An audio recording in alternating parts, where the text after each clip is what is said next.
every parent knows that being a parent is a demanding job. But some children are especially demanding, and that is extra demand and pressure on the parents themselves. Now, Ezefua is back with us in the studio to talk to parents about dealing with that extra pressure from kids. Nice to have you join us this morning. Great to be here. It's always exciting every week, even though we never have enough time to talk about the topics. But we do the bit we can. We do what we can. So what does it mean to have a demanding child? So a demanding child is that child that consistently makes requests of you to do things for them that they can do by themselves. That's a demanding child. They're constantly on you, and they are not yet in that place where they have learned to either delay gratification, to wait, or they have learned to be independent of you somewhat, or of whoever their caregiver is. That's a demanding child. Right.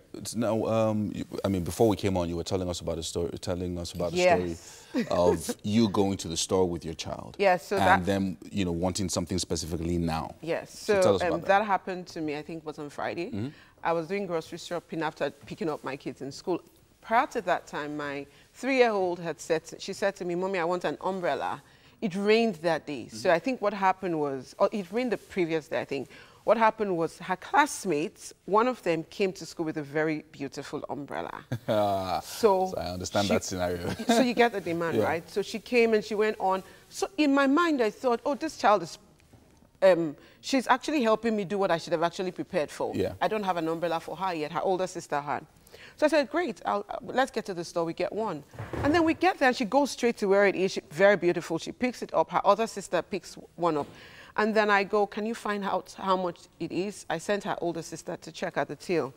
Then they came back and said it's 6,000 naira. So in my mind I said, what? 6,000? Per umbrella? Yeah, so I'm going to buy 2. For kids, and you know what's going to happen to the umbrella anyway? Of course. I mean, within 3 months, it's going to be what's going to happen? Broken. So I said, I'm sorry, not today. Mommy wouldn't buy this for you today. We would plan to buy, I will buy an umbrella, but first not this. I think it's too expensive, and then not today because they don't have options. And that was it. She lost it. Oh my goodness. In the store, and then you were trying to control them. Screaming, crying, and all of that. Both of them, they were really crying. So that's... So, but what should a parent do in this situation? Because that happens a lot. Like when you go to the store with your kids, or maybe to a fancy place where there's a lot of activity going on. They just want everything. So what do you do in that situation? So in the first thing is you need to be aware how this behavior is getting at you. Let me put it in a simple way. How you're interpreting that behavior. I talked about emotions the other day. Right. For me, those scenarios are always teaching opportunities. So first of all, what did I do in that situation? I knew, to be honest, my first response was irritation. I was so irritated. Then you shift from that and you get embarrassed because other people are staring at you like, you know, fit manage your picking. Yeah, exactly. That sort of thing. So I calmed down. And then, very importantly, you must validate the child's feeling. That the fact that they feel disappointed that they can't get what they want is normal. We do feel disappointed, and that's okay. The fact that they are getting mad and angry that they can't get what they want, that's okay. So what am I saying? The feeling of sadness, anger, irritation that a demanding child expresses is okay. So when you have that at the back of your mind, you're able to validate and say to the child, I know you really, really do feel upset right now, but I'm sorry we can't get it. So you're kind about the feeling, but you're firm about the principle. I've seen a situation, though, where we're somewhere in Ikeja and it was a big store.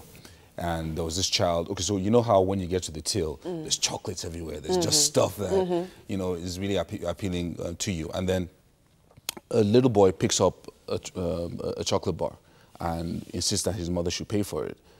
And then the mother loses it and just smacks the boy. So I love that you said that. That's why I said the whole situation begins with us. You know, I talked about our ability to self-regulate ourselves. Because what you have done, you've taught nothing. You've actually taught the child that when you feel frustrated, you vent. You're doing exactly what the child is doing. The child is feeling frustrated and probably crying and screaming. And you are feeling frustrated and acting out. So I should be able at that time, we call it the 6 seconds pause, to pause intentionally. Before reacting. Catch my breath. Do not react, respond. They are 2 different things. So do not react. Do not react. Respond. Reactions are those things, of course, in chemistry. That what you do spontaneously, like something happens and then what comes as a real. But a response comes from choice. Right. You understand the feeling and then you choose how to respond. In that situation, I'm sorry, darling, you can't have chocolate. I always say to my kids at the store, did we plan to buy this today? No, so we can't buy. We can put it down and buy it next time. Right. So every situation like this, that when a child makes a demand, it's a teaching opportunity for the child. So we must always look at it like that. Misbehaving situation is its learning opportunity. Let's move away from the store and get home. So you find situations where children go, Mommy, I want my cup now. Or they're eating, Mommy, can I have my cup?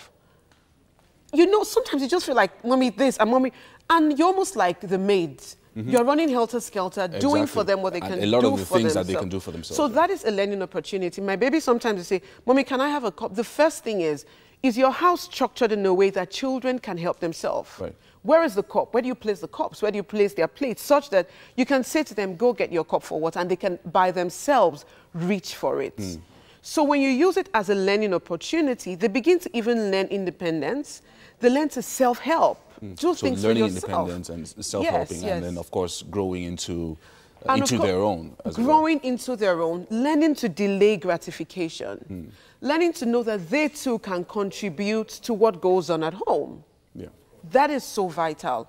I don't have to be there to always do it for you. And I always say children are actually ready for this. They get spoiled by us. All right, we have to end it there for today. But of course, the conversation continues on social media. And of course, you can follow Izefuwa at Izefuwa on Instagram. She's really active, and she always responds. Am I? You are, and she always responds to questions as well. So you can send her questions and, you know, she's the best. Thank you so much.